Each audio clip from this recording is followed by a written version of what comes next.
I don't remember the figures exactly, but the president was not extremely popular in Texas, nor was he in the country. I am delighted to have a chance to say a few words about this administration's policy, which has been the subject of a good deal of discussion, acrimony, and controversy on wages and prices and profits.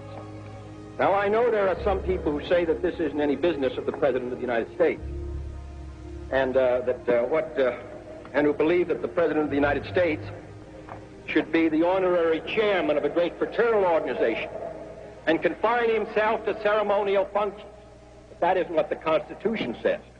And I did not run for President of the United States to fulfill that office in that way.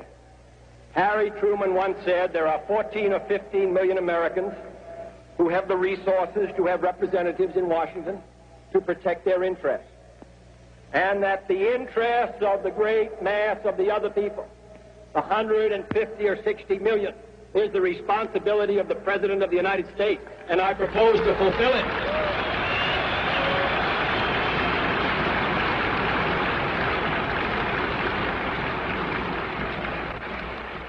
Then I believe it is the business of the President of the United States to concern himself with the general welfare and the public interest, and if the people feel that it is not, then they should secure the services of a new President of the United States.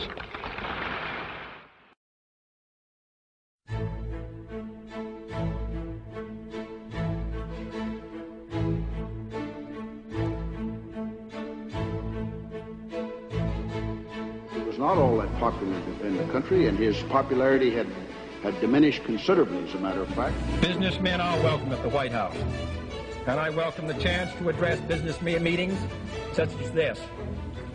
Not because I expect that it will necessarily affect the results of elections, but I do think it can affect what this country does. He was characterized as being anti-business, and part of that was, I think, was the result of his actions with respect to steel prices.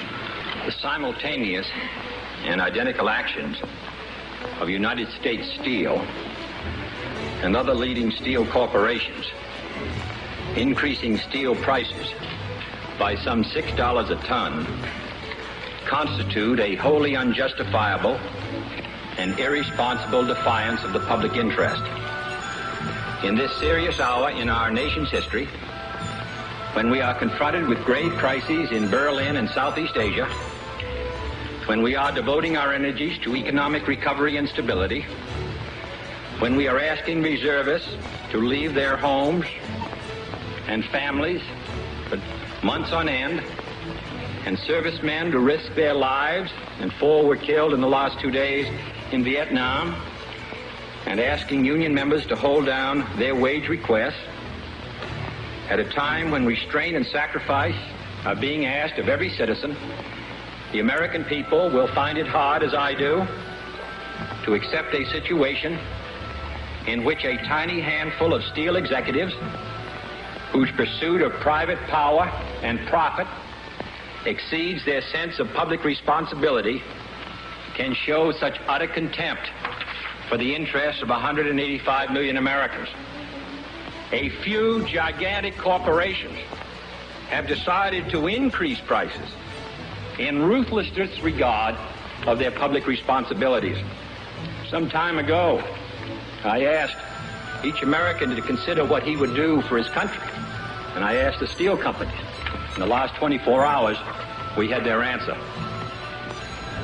I realize that there are some businessmen who feel only they want to be left alone, that government and politics are none of their affairs, that the balance sheet and profit rate of their own corporation are more important than the worldwide balance of power or the nationwide rate of unemployment. But I hope it's not rushing the season to recall to you the passage from Dickens' Christmas Carol, in which Ebenezer Scrooge is terrified by the ghost of his former partner, Jacob Marley. And Scrooge, appalled by Marley's story of ceaseless wandering, cries out, "But you were always a good man of business, Jacob." And the ghost of Marley, his legs bound by a chain of ledger books and cash boxes, replied, "Business? Mankind was my business. The common welfare was my business.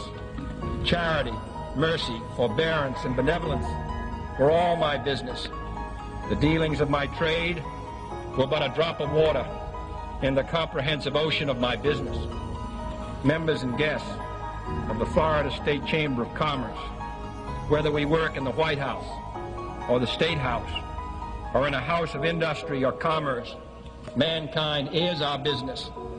And if we work in harmony, if we understand the problems of each other and the responsibilities that each of us bears, then surely the business of mankind will prosper.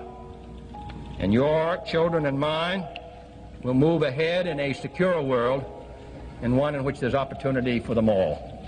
Thank you. No one was more hostile than the Southerners of the far right.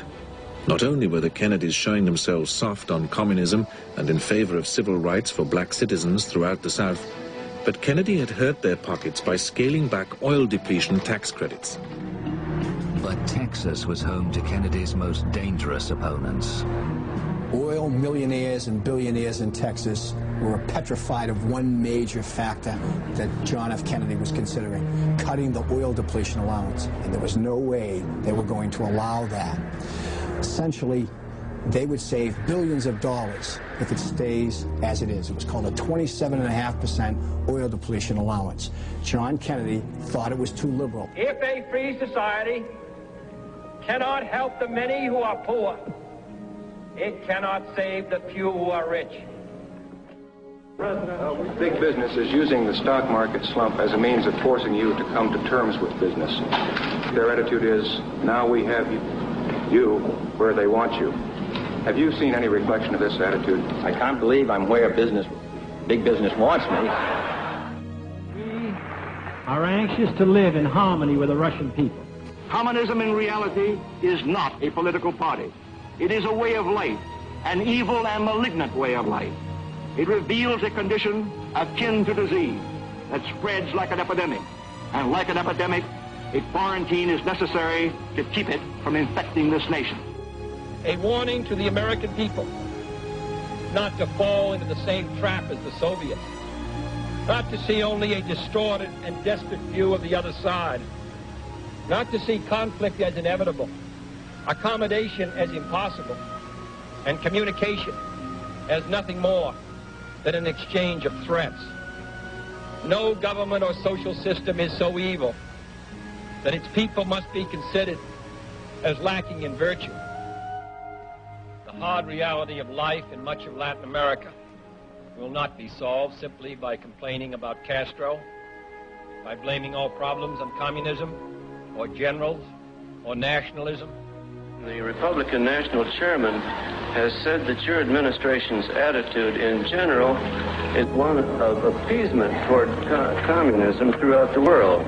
Do you have any comment on this criticism by top spokesman of the opposition party? No, I don't. I can still hail the Russian people for their many achievements in science and space, in economic and industrial growth, in culture, in acts of courage.